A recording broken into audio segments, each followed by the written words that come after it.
qué bella, qué bonita es. Water spouts.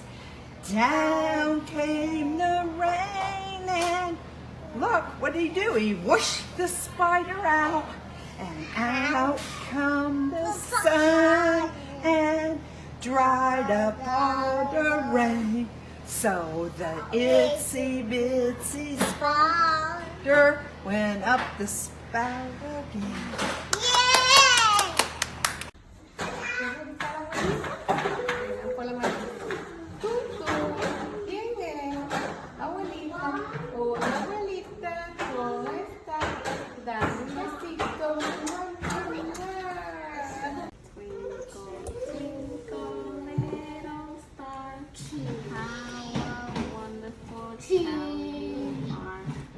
With a bright eye and rosy cheeks, a kind child that you are from head to feet. Twinkle, little star, what a wonderful child you are. Good morning, family and friends, and I'd like to welcome you to Coffee Talk. Shannon here with PB Schools. Hi, I'm Carla, and I'm the owner of all the locations. Hi, Monica here from Palm Beach Preschool, located in Lake Worth. Miss Yada Leeds from A Baby's World in Palm Beach Preschool in West Palm Beach. Miss Mary from Little Blue Academy in Palm Springs. Hi, I'm Miss Aileen for Palm Beach Preschool and Military Training. So in today's episode, we're going to be talking about one of our core values, an emotionally supportive environment, and how we implement that in our schools. Mary? Yes, we know how important is emotional support, especially for infants and toddlers. Like on my infant's room, we have Mayra, that we know how crucial is to work with the children and how much they help their life. She talks, she reads, she sings to the children. She's doing everything to help them to feel connected. She also gives them a routine for infants, help them not to feel anxiety, to help them to feel relaxed, so they will know what's coming next. We want the children to have a sense of comfort. We want a lot of communication, and my toddlers is a lot of reading, talking, laughing. We want to build the children trust and security.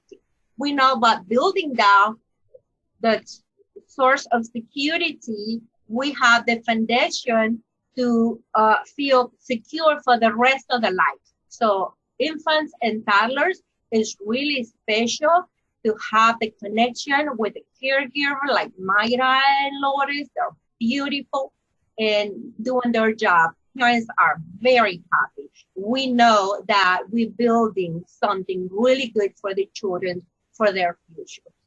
You know, Mary, something I really like when I go over and observe is every single time I go into the infant room, Maida's always on the floor playing with the babies, and she's so interested in what she's doing always. It's never fake. She's really, really happy. Always. She is always on the floor, always playing with them. Yeah, thank you. They're wonderful. They're wonderful. They like to build that connection with their infant, and actually it's really hard to let them go when they go to the new room. So that connection they building is really good because they make the parents feel very secure when they leave the children in our school. Yeah.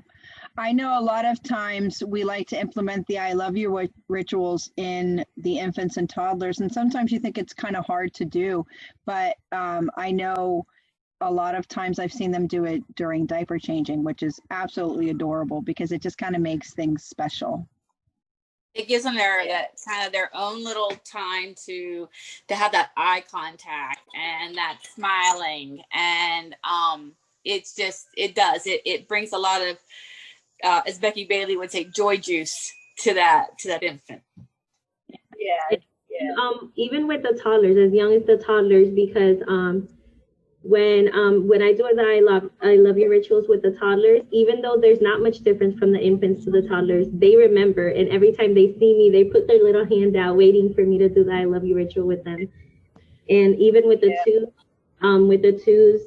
with the connection, like Miss Mary mentioned, it's important to make the connection with them and make not only with them and the teacher, but with each other. Because when the child will come into the room in the morning, the teacher will greet them, but then the other children will come running to them and say, "Good morning," and they'll come and they'll high five or hug each other. So that makes them feel welcome, and it makes them want to come in the class, and it'll make the transition from drop off to the classroom easier. You know, the cutest thing, I swear, when Brain Smart starts and you hear the bell, those 2-year-olds, man, they're like, "Wah!" and it's so adorable. It's like one of my favorite sounds to hear when they're so happy to do the Brain Smart start. And also when they're in center time and they want to get a turn with a toy, they're all at different levels, so some of them know how to ask for it, but some of them don't. So then the teacher, she introduces the language for them. Tap him on his shoulder, say, "My turn, please," and or say, "My turn," if they can't say the whole sentence yet. But it helps them because it gets them ready for when they transition to the older rooms. And it's respectful. It's respectful to the other kids because they're using their words, and it keeps the atmosphere calmer because they're talking to each other. And even though it's short little words like "my turn," they learn to take turns and they learn to wait. Yeah, so cute.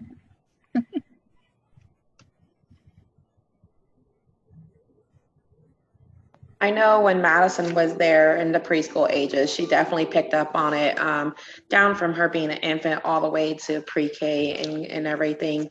And she definitely looked forward to the I love you rituals. She now is in kindergarten. We still do it at home as well. And another thing, just acknowledging those feelings when they're in that moment of upset, and the teacher's noticing when the child is upset, and just taking that deep breath before they go in to deal with the conflict, and just knowing where the child is coming from and empathizing with them, I feel is just very important. And again, it teaches them that we truly care, and we're there to help them and support them. And we understand sometimes that they can't get their way, and we know how they feel angry when they still want to play, but teaching them that routine and getting them aware to know that they're going to come back to that activity later, but right now let's move forward. This is what's going to happen next. So it does help with transitions, most definitely. And the warning supports them emotionally too, because even though they're smaller and they don't understand what 5 minutes means, they hear that and they know 5-minute warning, then 3-minute warning, 1 minute, and it prepares them. Even though it might still be a little hard because they're having so much fun and they don't want to stop playing, it helps them know that it's time to clean up, but you can come back and play with it later. And it makes it easier when you talk to them about it, that I know it's hard to clean up when you want to keep playing, but now it's time to move on. It makes it easier because even though they still want to play, it got them ready for the time when they have to clean up. Yeah. And you know what, too, when you have those connections, those emotionally supportive type connections, the child bonds with the caregiver so much easier, so that when the caregiver is teaching concepts to the child's more able to absorb those concepts and follow through with those types of requests, and they learn the skill so much easier. So it's so important that we do stress that with our teachers. We have to be emotionally supportive to those children for their learning, just in general. I think also really paying attention to the emotional environment kind of makes everyone happy in the room, because while there are times that the children get upset, when we're all focused on how we feel and how each other feels and teaching the children how each other feels, it ends up being a very happy environment because everyone is getting those connections. Most It's definitely. like when power words, you can show them how handling conflicts, and sometimes they need more help. Some of the kids need more help than the other ones, but if you give them that concept you can help them, choosing what they want and how they feel.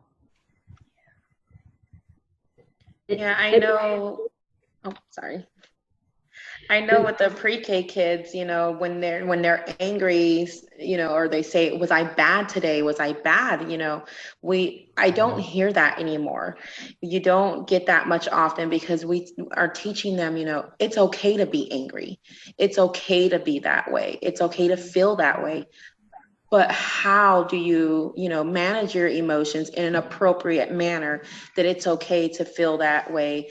So utilizing that safe place, teaching them, squeezing out that stress ball, making angry faces in the mirror, whatever it is. I know when I was in the pre-K room, I had one child that liked to really be physical. So I traced his hands and taped them on the wall, and he would push the wall because, I would tell him pushing is hurtful and we don't want to hurt our friends, but you can push the wall or you can stomp your feet and get your angries out that way. So just giving them those choices and options of what they can do when they're feeling that angry in those stressful moments. It's definitely been successful. I've definitely seen a change in all the classrooms. I know here at my location, I have new staff members, but I'm in there working with Miss Suselli, with Miss Sophia too, in the infant room, and they're really grasping the concept and understanding. And the rooms go from being chaotic at the beginning of the year, but once you teach all of these strategies and put them into place, and if they're consistent with it, the tones of the rooms are just so quiet, and the atmosphere, the children are engaging, they're interacting. They're taking turns, and they're stating what they're feeling, they're telling each other what they want. So it's definitely been a journey, but a successful one. I think it's interesting that you talked about how it's okay to feel the feelings, because in the past, I think it was always kind of like, you need to be happy, stop crying, don't be angry, don't scream, don't yell. And yeah, it kind of set that tone that feeling those very big feelings was bad. And it's not bad, because angry is a feeling and sadness is a feeling. And it's so important to bring awareness to those feelings for the children, so that when they get older and they have big feelings, we hope to give them skills that they'll be able to use for the rest of their lives when they are angry and they approach a situation that, I'm angry, but I can still talk to you and say, I'm angry, I didn't like it when you spoke to me that way, versus hitting or screaming or yelling. But the feeling is still there, and it's okay to feel that feeling. And I think showing then choose how they feel. You can connecting with showing then every behavior have a consequence, and each the connection between the action with the consequence. So showing you feel this way, but if you choose feel the other way, have consequence, and building that connections and make them getting strong. Yeah. That's why working with the children at a very early age is really important for them to build that connection, so we don't have any problems in the future. Starting from infants, like I say, give them the support, the connection, that the important role that we play here in our school for them to feel secure. This is going to help them to build that secureness in the early age, like 2, 3, 4, and 5. And that's how we continue working with them in the classroom, so we can building and they become ready for the future. And it helps them.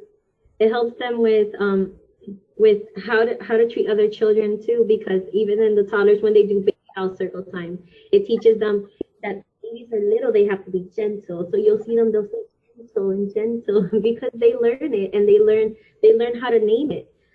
They learn what it means to be gentle. They learn that hugs are nice touches, that kisses are nice touches. And even though they're small, they already know what that means. And, you know, I like the fact that we don't use color charts or stickers or treasure box to get the children to listen or to behave. That we're teaching the children that it's to be decent and loving.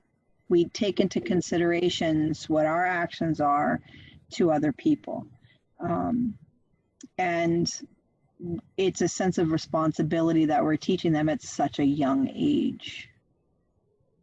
When you start off that way, it becomes second nature. It's what they're used to, and it's what they, you know, they fall back onto. They don't rely on a tangible reward to act appropriately, to maintain self-control. They're doing it because it's just the thing to do. And sometimes when we do get those difficult, you know, children that it takes more time for, I know making them their own visual schedule, giving them their own, and putting aside a certain time of day for them when the teachers know that this is a stressful moment, like a transition from lunch to nap. In those moments, they know that specific child is going to be triggered, and it's a high stressful moment for them.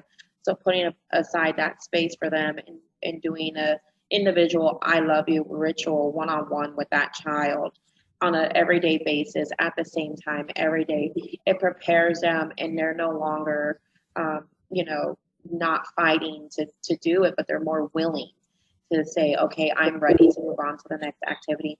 But first, it's mine and your time. Let's have that time together. And then it makes it so much easier for them to transition. Yeah, and it tells the child that they are special. You know, all children are special, but sometimes when children have more challenging behaviors, they start to feel like, you know, they're not wanted, or that they're not loved. And I think giving them those individual skills really tells them that they are special and that they are loved.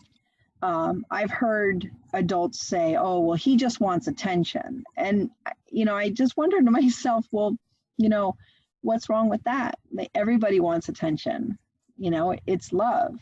And that attention builds connection, whether it's individual or as a whole group. We need to give attention to the children, all of them. And recognizing too that each child is individual. There are children who need more of it, and there's children who need less of it, just in any skill that we're developing. Some develop a math skill quicker than others. Some develop emotional skills quicker than others. And if they see it since when they're small, they carry it all the way up to school age and adulthood. Because you can see when the children have been here since they're small and they've gone through all the classrooms and seen conscious discipline, and they're in the school agers, they'll say, I just feel angry, or it just made me upset when you said that. And they know how to explain it, versus the children that haven't been exposed to conscious discipline and don't know how to name their emotions. They'll just either go by themselves, or because they don't know how to express how they feel. They know they feel an emotion, but they don't know how to express it. They don't know what made them feel that way. If they see it since when they're small, once they get to the school age where they can express how they feel, they can explain it. I just feel that way because of what you said. It made me upset when you said that. And you see a difference in them. Yeah. I totally that teaches that assertiveness skills too, which, you know, a lot of us are missing. And adults, I mean, it can be difficult to be assertive at times. So when we can teach that skill to them when they're young, when they become an adult, they can be assertive, not aggressive, but assertive. And as Yadalisa just said, you know, I didn't like it whenever you said that to me. That made me sad, whatever it is. But when you can approach the person who did it to you, that gives you confidence, and it gives you that assertiveness skills, not to be taken advantage of as you get older. Well, ladies, the time has come. This episode is now over. And next time, we're going to be discussing respect and how we provide respect in our schools. Until next time, bye. Bye.